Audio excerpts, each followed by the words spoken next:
I was scrolling through Facebook a while back and came across a video of an Aikido guy doing a break fall drill. Forgive my pronunciation, but I believe his name is Mihaly Dobroka. Dobroka? Dobroka? I don't know. Again, forgive me for butchering that. He's on YouTube though, and I'll put his channel in the description of this video. What stood out to me was how he was getting absolutely flamed in the comments of his posts.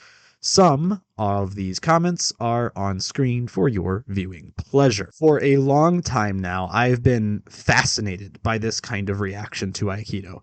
And I really do mean that I find it morbidly interesting from like an almost academic perspective because, well, it's really weird, right? I follow a lot of different sports and participate in a lot of different hobbies. I just don't see other sports or athletic pursuits getting absolutely dogged on the same way Aikido does.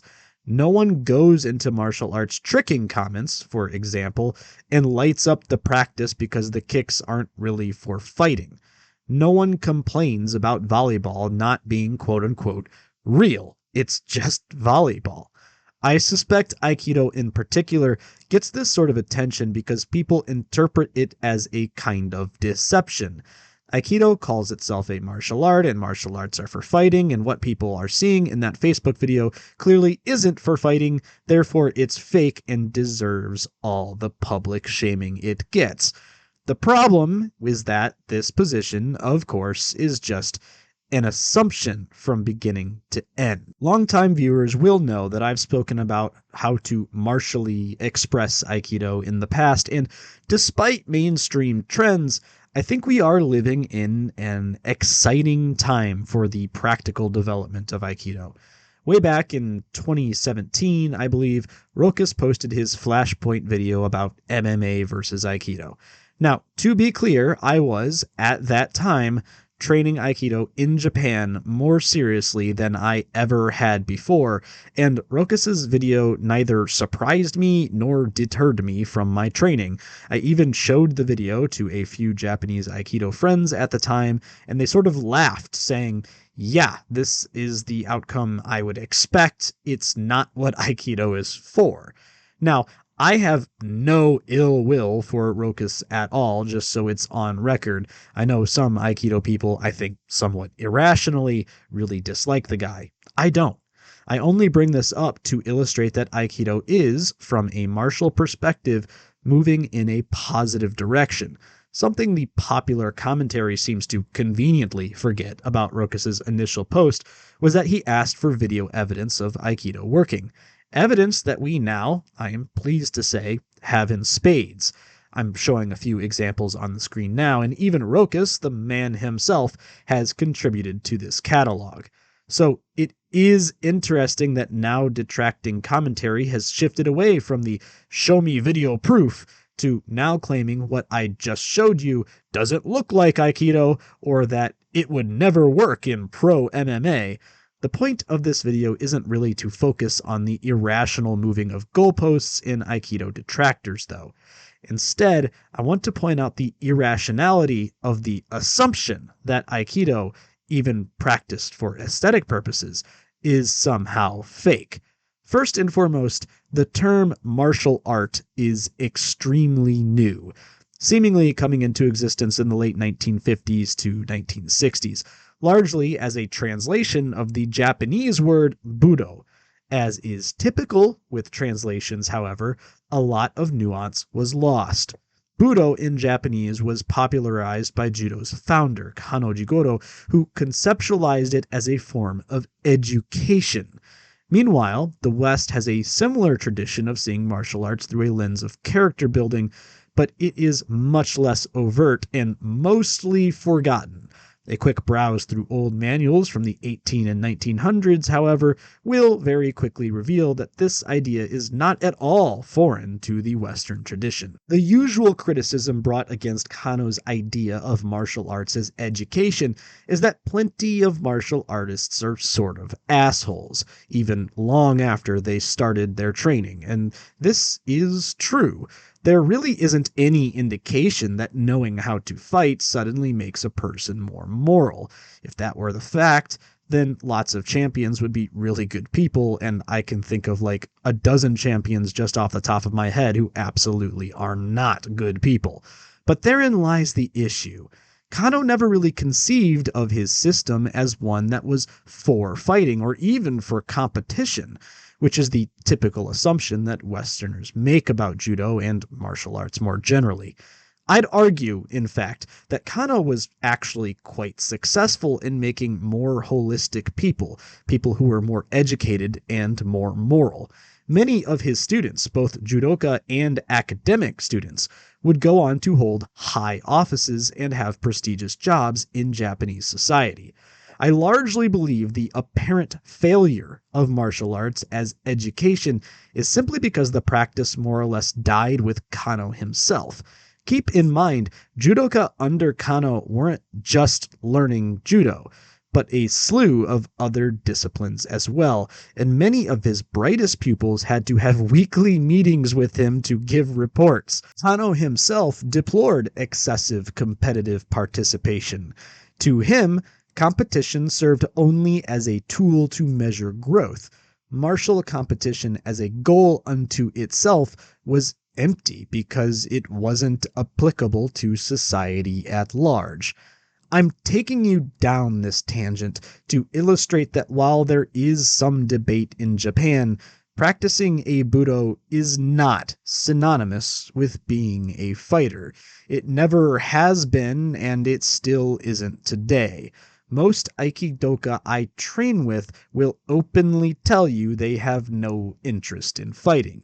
Most judoka I train with, under no uncertain terms, declare their practice is a sport, and they have no ambitions to move to MMA, nor do they really care about quote-unquote fighting outside of their niche. This seems to be just utterly alien to Western audiences in a way that I've always found extremely curious.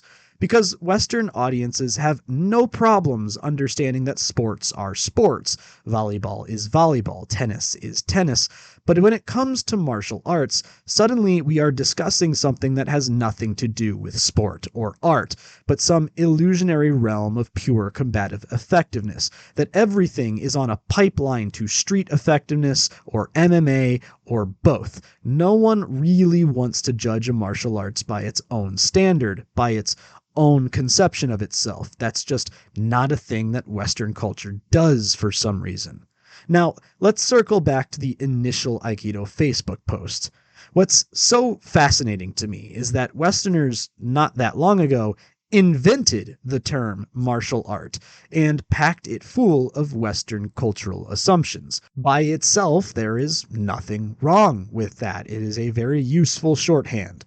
What is honestly an indictment of Western education, however, is that this purely Western invention is erroneously attached to Aikido, which has no intention nor obligation to abide by the assumptions within the term.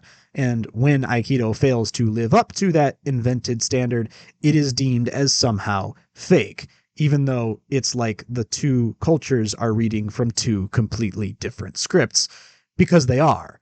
I've pumped out tons and tons of videos on more practical expressions of Aikido, but really keen-eyed viewers will have picked up on the fact that when I discuss this, I usually cite the same half dozen or so Japanese Aikidoka. Why? Because really only about a half dozen or so prominent historical Japanese teachers seem to have been truly interested in Aikido as a martial project. They are an extreme minority. If you zoom out and read the literature more broadly, over and over and over again, you are going to get hit with the same lines and trends about Aikido not being competitive, but cooperative, and fundamentally not for fighting. It is often in the foreword of most books, right there, front and center. I bring this up because if people just read some books before they decided to dogpile something they clearly have zero understanding of, they'd realize there isn't really any deception taking place here at all.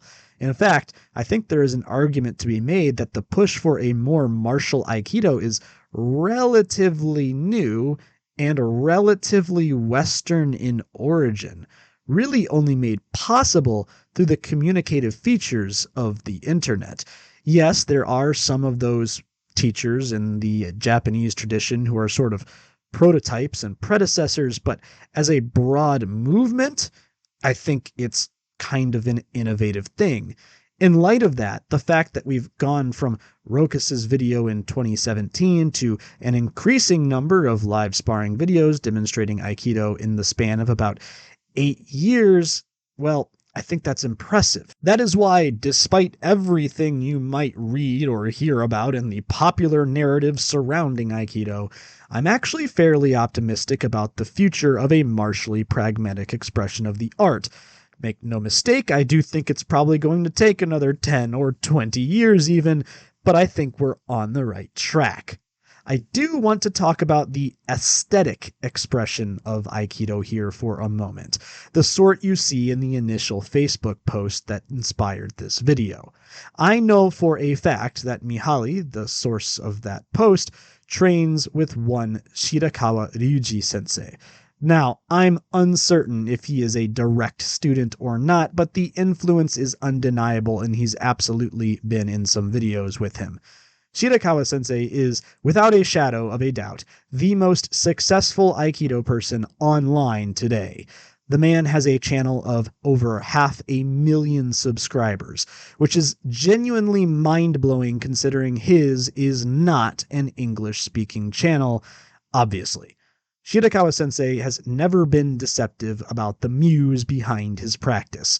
Many of his videos have titles like Beautiful Aikido, and in fact, that is also the name of his book. The aesthetics-based approach is front and center in his training and in his posts.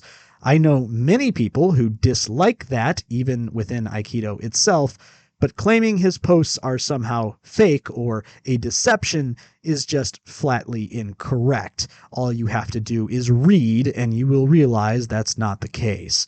The reality is that you are free to dislike his approach and his expression of the art, but you cannot argue that it is somehow inferior in respect to its accomplishments. I understand websites that make these estimates are sort of suspect, but we can conservatively say the channel generates about 2,000 USD a month before sponsorships. Converting that to yen, that's about 2.5K in real spending power. Again, this is all before sponsorships. This is before his book sales. And, of course, before the profits of his actual business, which is, running an extremely successful Aikido dojo. While I do not know his annual salary, I'm willing to bet he makes pretty close to 6 figures a year. And keep in mind, this is 6 figures doing the thing that he loves the most every day. In any other setting, this is something that would be celebrated openly. He is effectively winning at life. This is what everybody wants. Everybody wants to make that kind of a living doing the things that they love the most. Yet it isn't uncommon to see people seething in posts about Shirakawa sensei, or in posts that feature Aikido similar to his. They'll say it's fake, that it isn't real Aikido, that learning it is a waste of time. Even though the stated goal of Aikido is practically thrown in your face, both in the historical record and in the very titles of these posts. Even though this man probably makes more money doing what he does than most of his detractors. But most of all, and this is what really gets me, do you think most of those detractors could do what he does? Could they make technique look that smooth? Could they fall 15 or 20 consecutive times without pain, but with that much grace? Do they have the strength, the flexibility, the dedication? What so much of this sort of commentary seems to miss is that they are witnessing feats of genuine athleticism and skill, the result of genuine sacrifice and practice. People will compare it to dancing, framing it as an insult, but frankly, that has always read to me like a compliment. Do these people really not know what truly high-level dancers are capable of pulling off with their bodies? Have they never read about the sacrifices they make, the bloody feet, the endless training? Since when has the fine art of dance been a shameful thing? And in relation to martial arts proper, consider just how many professional fighters and competitors did time in practices like ballet. The wonderful thing about the original Facebook post, though, is that it doesn't take much to dig into the background of these posters. I won't publicly name and shame anyone here, but I will report that many of the people declaring Aikido to be bullshit have yet to liberate themselves of double chins. These are not people who would even remotely come close to being able to achieve the athleticism and technical ability that they are judging so poorly. And I really do just find this so interesting, but also sad.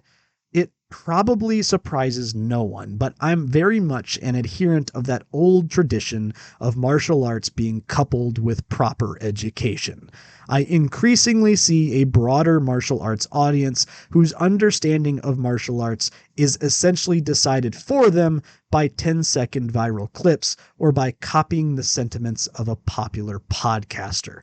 So many people are ready to speak martial arts opinions as fact, but they've never touched the literature. They've never assessed the art along its own standards. They will ignore genuine pragmatic development in an art when it happens, and then move goalposts to maintain their insular worldview. Ironically, they also lack the self-awareness to call what they are viewing a cult, but not realize their own extremely cultish behavior, which exists solely to preserve the aforementioned insular worldview. In many ways, so much of martial arts criticism is just projection. While I do not want to end this video on a dour note, I just want to point out that martial arts are relatively inconsequential in the grand scheme of things. The fragile balance of geopolitics will not be tipped because of public opinion on Aikido. But if this is how people are approaching their hobbies, things that they are ostensibly invested in, without studying them, without knowing how to do proper critical analysis, and without a sliver of self-awareness, then how are people approaching much more serious issues in society? How wrong are people about things that actually do matter, simply because they are too lazy to commit to the most basic of due diligence? In this sense, I don't think Kano could have been more correct. Martial arts are a microcosm for life and for the pulse of society at large. I just hope what I currently see as an online martial arts curiosity isn't indicative of a grander societal prophecy. Thank you everyone for watching. There is no channel without you, and I will catch you all next time. Peace.